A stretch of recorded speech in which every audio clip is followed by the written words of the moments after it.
parked my car a few blocks from the church, the gravel crunching under my shoes, like a reminder of how unfamiliar everything felt. The sky was overcast, a dull gray that mirrored the numb weight in my chest.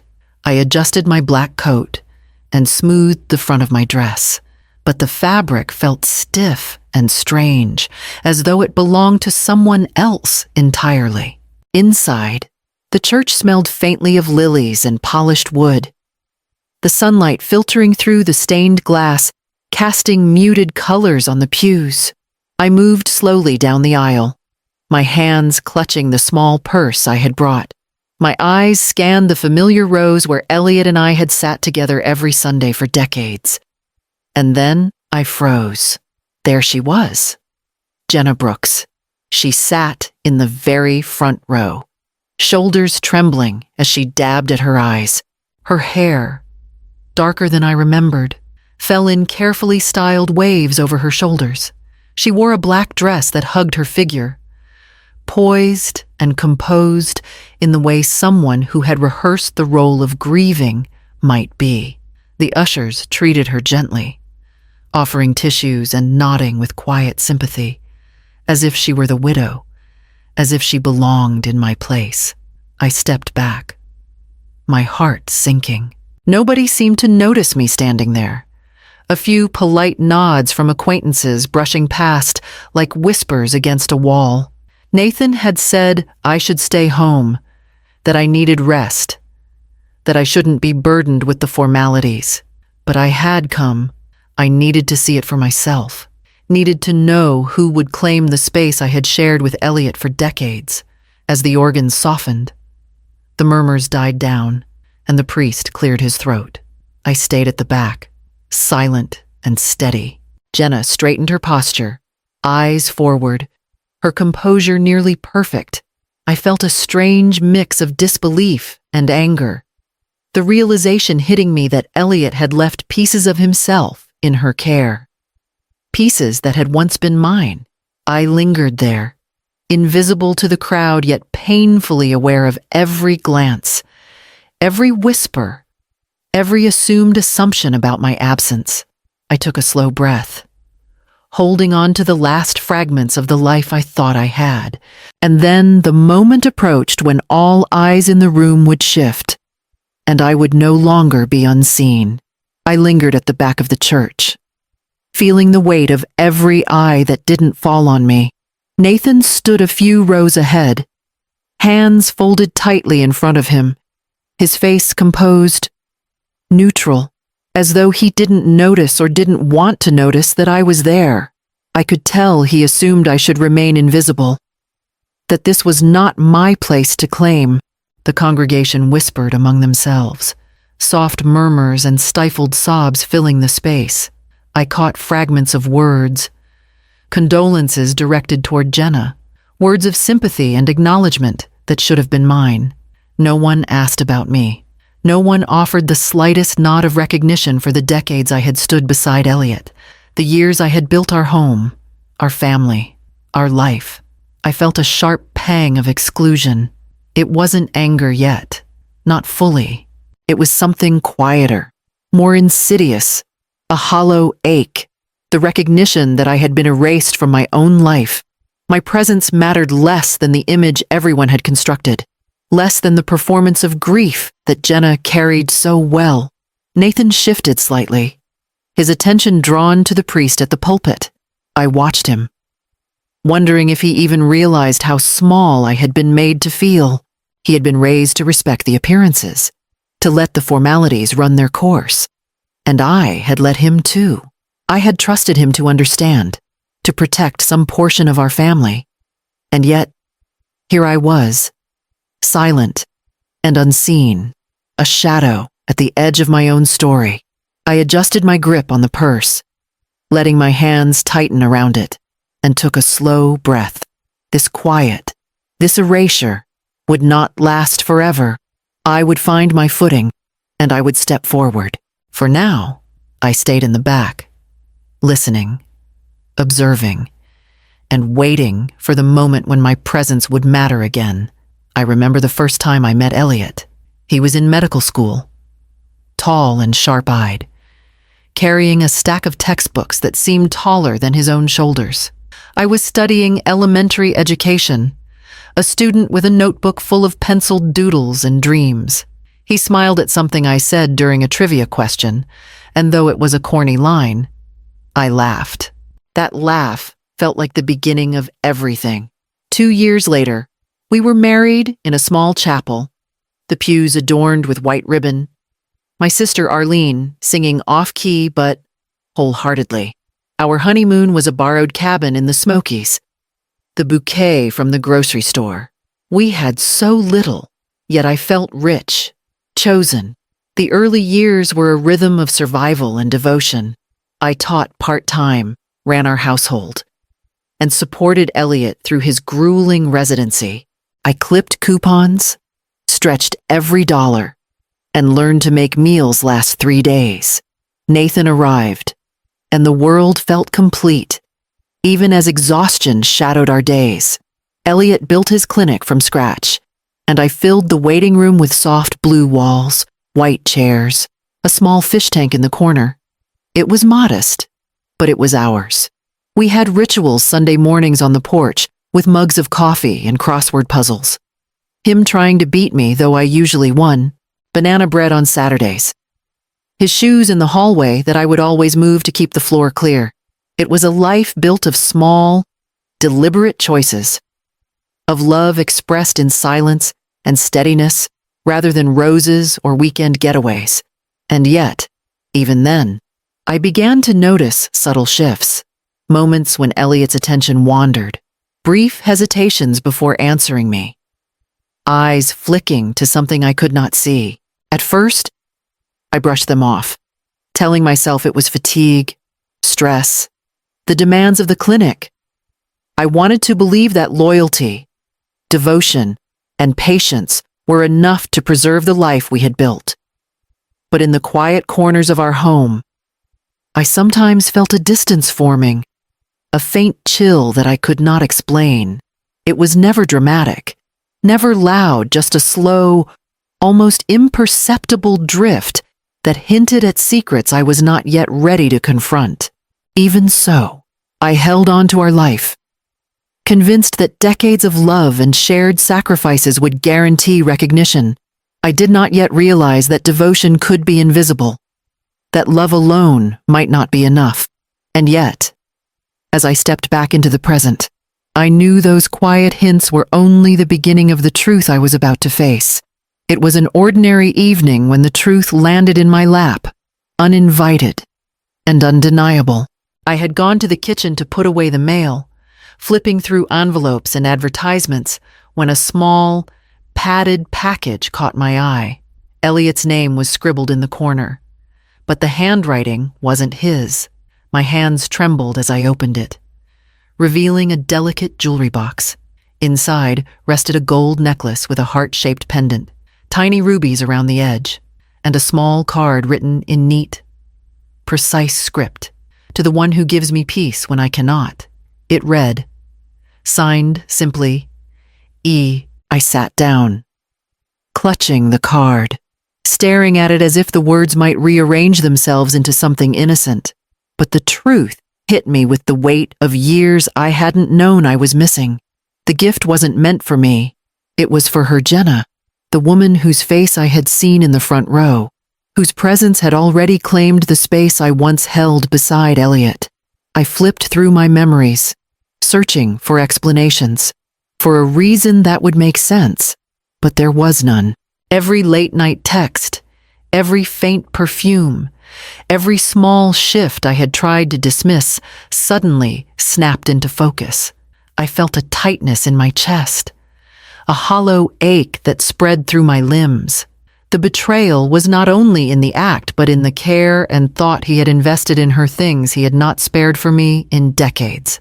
Anger simmered beneath the shock, raw and unyielding. I thought of the meals I had prepared, the nights I had stayed up waiting, the quiet support I had given while he built his career and clinic.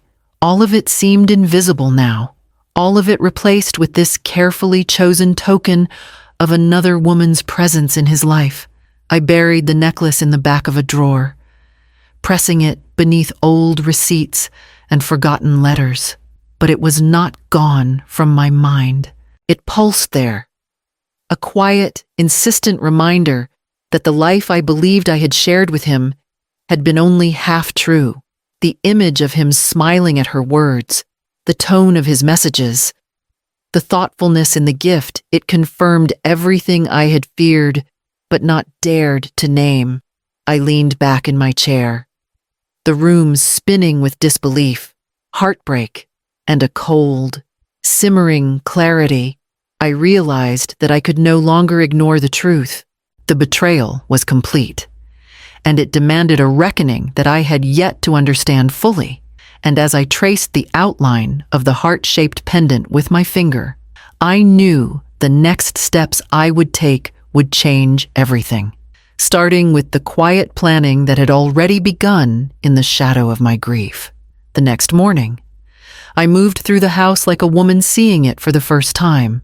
I picked up stacks of papers, sorted through closets, and touched objects I had handled for decades, each one a silent witness to a life I thought was mine. I didn't throw anything away impulsively. Instead, I organized, cataloged, and labeled, reclaiming order in a space that had felt uncertain for months. I pulled out my old journals, their spines creased and pages yellowed, and began to write. Not about grief, not about Elliot, but about myself, my routines, my thoughts, the small victories I had ignored while caring for everyone else. Writing became an anchor, a way to remember that I still existed beyond the shadows of betrayal. I checked the finances quietly, noting accounts that Elliot had managed and decisions he had made without consulting me.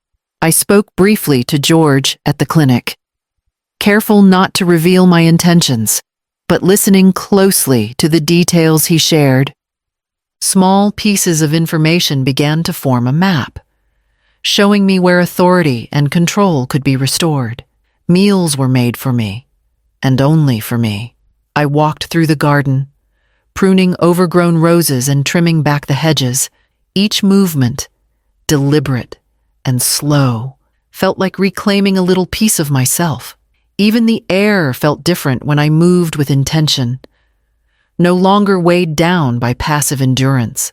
I began setting plans in motion, not recklessly, not with confrontation in mind, but with quiet strategy. I considered the will, the legal documents, the clinic accounts, and the relationships that had been disrupted by Elliot's choices. Each decision was measured, deliberate, a way to assert control over what had been quietly slipping from my hands. Late in the afternoon, I paused at the dining table, looking at the envelope containing Elliot's legal papers that I had retrieved days before. I didn't open it yet, but I felt the weight of it like a promise. Something in me had shifted. For the first time in months, the air in the house no longer felt heavy, oppressive. It was tense, yes, but it carried possibility, a subtle promise that the authority I had lost could return. I closed my journal, stacked the papers neatly, and walked to the window, watching the sun lower in the sky. Every small act of preparation, every decision made quietly, was a step toward regaining what had been taken, and I knew the next moments would demand the courage to move from planning into action, where everything could finally begin to change. The church was hushed, the murmurs fading as Father Keegan stepped to the podium. My hands tightened around the small purse I carried, my knuckles white, though I forced myself to breathe steadily. Every eye in the room seemed to be focused somewhere else, and for a moment, I felt invisible again, the familiar sting of exclusion pressing at my chest. Jenna sat in the front row, her posture perfect, handkerchief in place, performing the role she had claimed so confidently. I noticed Nathan a few rows back, shifting slightly, his expression carefully neutral, as if he had not yet realized what was about to happen. I waited, silent, watching, feeling a strange mixture of calm and anticipation settle in me. Father Keegan cleared his throat and held up an envelope, one I had delivered that morning. The legal documents inside folded neatly and sealed. He spoke slowly, deliberately, at the request of Elliot Hayes's legal spouse, Lillian Hayes. I am to read the following statement regarding his estate and the designation of the rightful widow. A ripple went through the congregation. I felt every head slowly turn toward me, every whisper halt mid-sentence. Nathan's eyes widened, and I saw him shift his weight, as though trying to process what he had assumed all along, but had not truly believed. The room was silent, expectant, waiting for confirmation of what had been invisible for so long. Father Keegan opened the envelope and read aloud, his voice calm, unwavering. All legal rights, the clinic, financial accounts, and property were assigned to me, Lillian Hayes. I remained standing, steady and composed, as a surge of validation and triumph coursed through me. Jenna's expression changed, the confidence draining from her face. Her carefully maintained composure faltered as the reality of her position became clear to everyone present. I took a slow step forward, walking down the aisle at my own pace. The echo of my shoes against the polished floor sounded unusually loud, a signal of presence, of reclamation. Faces I had known for decades now looked at me with recognition. Colleagues, friends, and even a few of Nathan's acquaintances. The weight of invisibility lifted, replaced by the authority and acknowledgement that had been denied for too long. I reached the front, my gaze settling on Jenna. She did not speak, could not speak, as the recognition of the truth settled over the room. Nathan turned fully toward me now, a mixture of shock and respect in his eyes. The silence held for a moment longer, stretching and holding, before the service continued. For the first time in months, I felt that my presence mattered, that my decades of devotion and the life I had built with Elliot were recognized publicly, legally, and morally. The victory was quiet, but it was complete, and it was mine.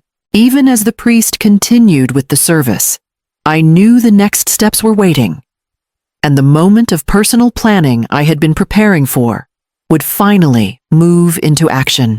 The morning after the funeral, I sat at the dining table, the envelope of legal documents beside my cup of coffee. The quiet of the house no longer felt oppressive. It felt like a space reclaimed, a stage where I could act deliberately for the first time in months.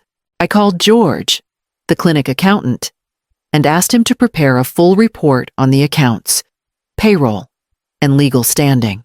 I listened carefully as he explained the irregularities, noting every detail, filing every page mentally and physically. Jenna had assumed she held power, but the truth was clear in black and white. She had no official standing, no legal claim. The clinic, Elliot's pride, his legacy, was mine to manage. I instructed George to remove her access immediately and notify the board that her position had been invalid. I didn't want confrontation, no dramatics, just clarity and efficiency. Within 2 days, her name was gone from every directory, and her belongings were collected quietly by security. With the clinic secured, I turned my attention homeward. The house had been filled with traces of absence and betrayal. I walked through each room, clearing clutter, returning photographs to albums, discarding items that belonged to no one but the past. I didn't move quickly. I wanted each act to be deliberate, a tangible reclaiming of space that had felt borrowed or denied. The garden came next. Roses that had been left to wilt were pruned, fresh soil laid, and I felt the satisfaction of tending something alive, something mine. Nathan stopped by unexpectedly that afternoon. He lingered at the doorway, hesitant, awkwardly apologetic. We sat in the living room, sharing tea, and I listened as he admitted the weight of assumptions he had carried about who would be managing everything after Elliot.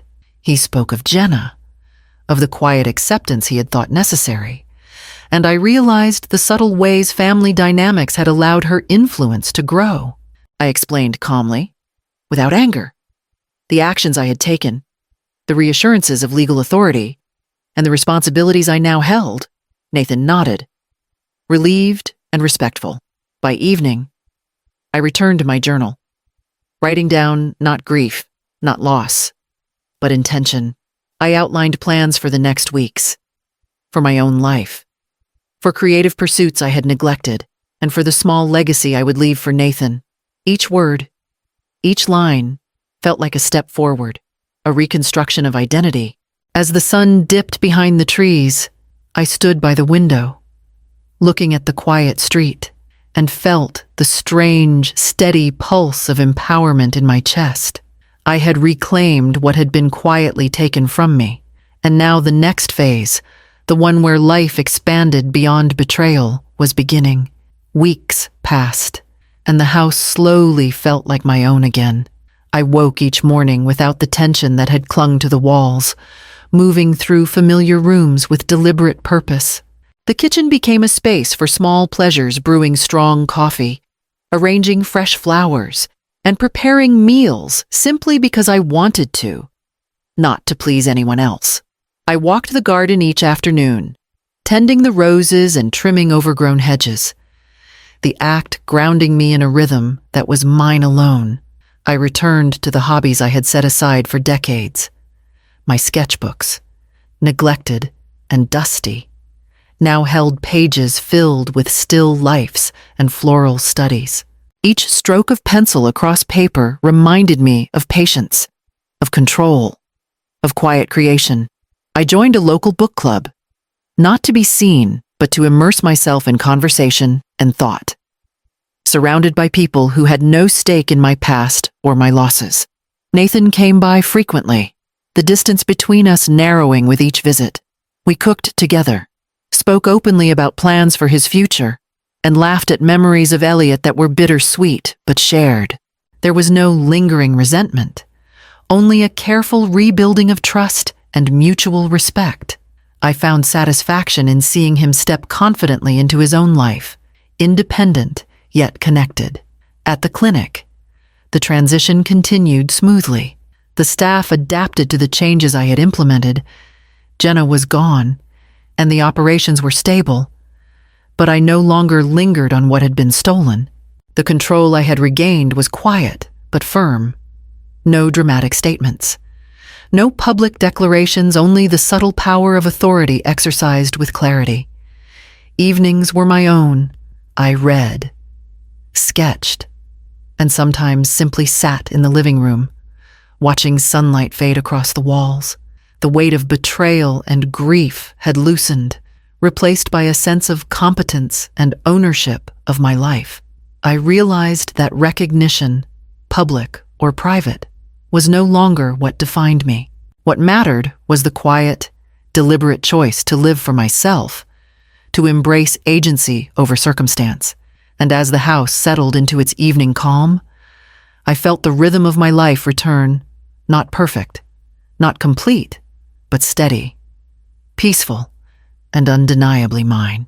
Each day became a testament to endurance, to patience, and to the reclamation of a life that had always belonged to me, ready for the future I would shape.